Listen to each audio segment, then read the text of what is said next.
എവിടെ ഓടാ നിങ്ങോട്ട് മാറിയേക്ക്. മനാഫ് സാറേ. സാറേ ഞാൻ IP ഒന്ന് കണ്ടിട്ട് വരാം.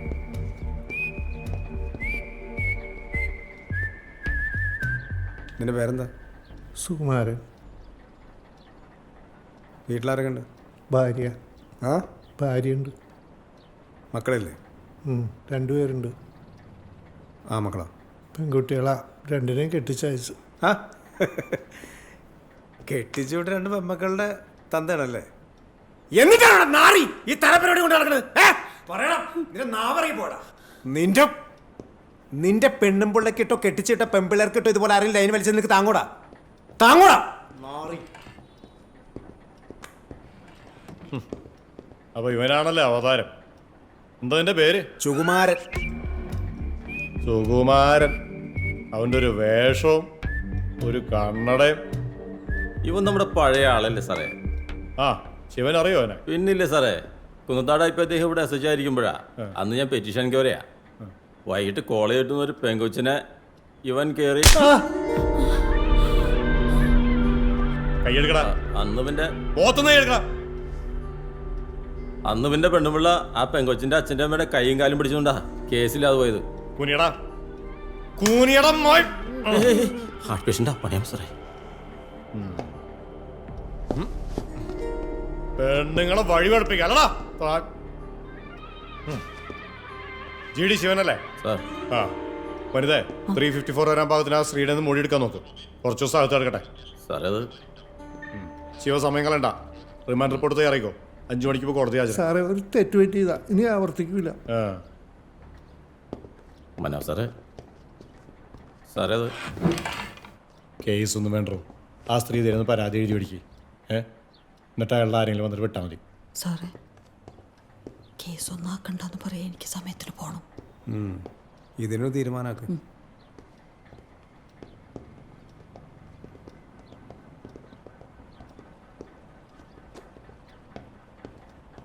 ഒരു മിനിറ്റ്. എന്താ പറഞ്ഞ കേസിന്റെ കാര്യം? കേസ് വേണ്ടെന്ന് പറഞ്ഞേ.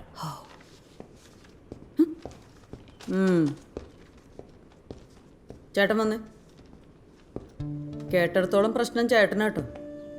ഞാനോ? അവള് പറയുന്നത് നുണയാണ് സാറേ. സാറിനറിയില്ല, ഞാൻ അവളെ വിവാഹം കഴിച്ചതിന് ശേഷം ഇന്നേ വരെയൊരു കഷ്ടപ്പാട് ഞാൻ അറിയിച്ചിട്ടില്ല.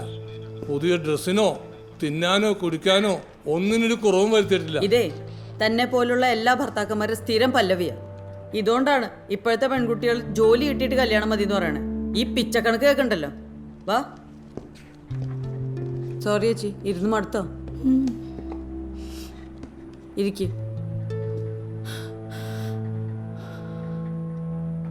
ചേട്ടാ, ഈ മക്കളൊക്കെ വലുതായി കല്യാണമൊക്കെ കഴിയുമ്പോഴേ നമുക്കൊന്ന് പ്രായമായി എന്നുള്ള ബോധമൊക്കെ വേണം. ചില കേസിൽ നമ്മളൊന്ന് ഒതുങ്ങണം. ചേച്ചിയുടെ യൂട്രസ് റിമൂവ് ചെയ്തതല്ലേ? ആ അവസ്ഥയിൽ ഒരു 10% സ്ത്രീകൾക്ക് സെക്സിനോട് വിരക്തി ഉണ്ടാവും. അത് ഈ ശാരീരിക ബുദ്ധിമുട്ട് കൊണ്ടും വേദന കൊണ്ടൊക്കെയാണ്. 27 വർഷം ഒരുമിച്ച് ജീവിച്ചു എന്ന് പറഞ്ഞിട്ട് എന്താ കാര്യം? ഇത്രയും കാലം എല്ലാ സുഖത്തിലും സഹകരിച്ച പങ്കാളിയുടെ ഇപ്പോഴത്തെ അവശതയും ബുദ്ധിമുട്ടും മനസ്സിലാക്കാൻ കഴിഞ്ഞില്ലെങ്കിൽ ചേട്ടൻ നല്ലൊരു ഭർത്താവല്ല. ഈ അവശതയും ബുദ്ധിമുട്ടും ഇവക്ക് എന്നോടുള്ളൂ, അയാളോടില്ല. മിണ്ടരുത്, എന്റെ സ്വഭാവം താൻ അറിയും. 10-27 വർഷം കൂടെ കിടന്നവളോട് നീ ഒരു പെണ്ണല്ല എന്ന് പറഞ്ഞാൽ ഏതൊരു സ്ത്രീ കാണിക്കുന്ന വാശിയെ ചേച്ചി നിങ്ങളോട് കാണിച്ചിട്ടുള്ളൂ. ഇന്നും ഇപ്പോഴും പ്രസവിച്ച 2 മക്കളുടെ തന്ത മാത്രമേ ഇവരെ മനസ്സിലുള്ളൂ. തന്നെ തൃപ്തിപ്പെടുത്താൻ പറ്റാത്ത ഈ ചേച്ചി ഇനി ആരുടെ കൂടെ പോയി കിടക്കാനാ? വാശി കയറിയപ്പോ നിങ്ങളെ കാണിക്കാൻ വേണ്ടി അയാളായിട്ട് പ്രേമം അഭിനയിച്ചതാണ്. ആ ഞരമ്പ് അത് സീരിയസ് ആക്കുകയും ചെയ്തു.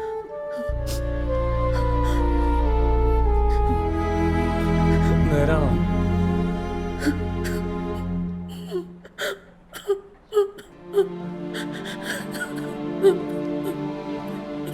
ശരിയാ, ഞാൻ തന്നെ തെറ്റുകാരൻ. ഇവളുടെ അവസ്ഥ അറിഞ്ഞിട്ടും ഞാനത് മനസ്സിലാക്കാൻ കൂട്ടാക്കിയില്ല. പൊറുക്കണം. എല്ലാം എൻ്റെ തെറ്റാ. ഞാനാ തെറ്റുകാരൻ. എനിക്കിപ്പോ മനസ്സിലാവുന്നുണ്ട്.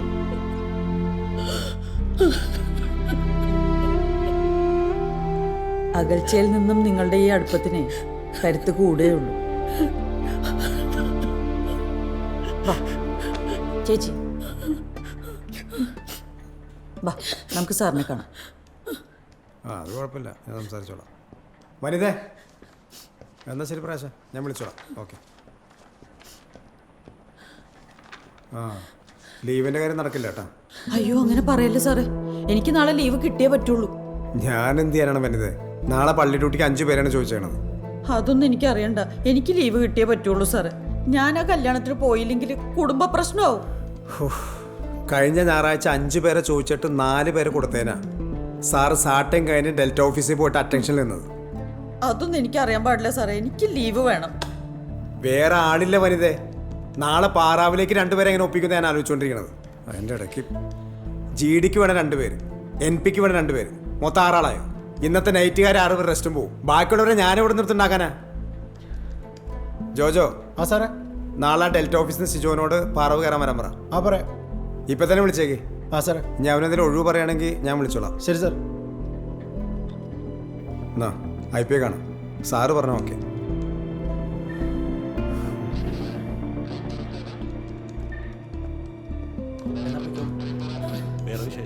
വാ. ജയരാജേ, സാറ്.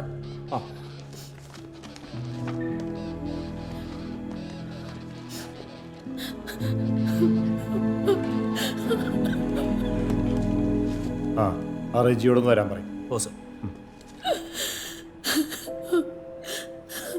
മോൻ വിചാരിച്ച പോലെ എല്ലാ കാര്യങ്ങളും അച്ഛനെല്ലാം മനസ്സിലായിട്ടുണ്ട് കേട്ടോ. എല്ലാം അച്ഛൻ്റെ തെറ്റാ മക്കളെ.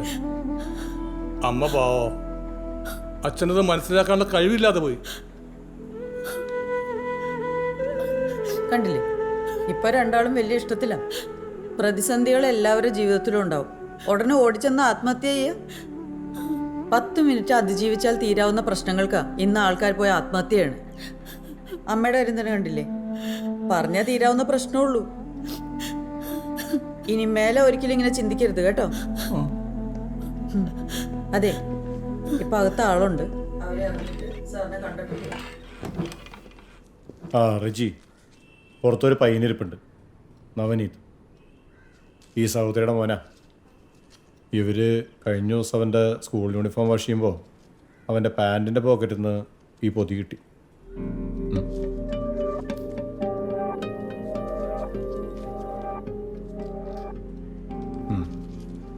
അവനെ വഴക്കൊന്നും പറയണ്ട, സൗഹൃദത്തിൽ കാര്യങ്ങൾ ചോദിച്ച് മനസ്സിലാക്കിയാൽ മതി.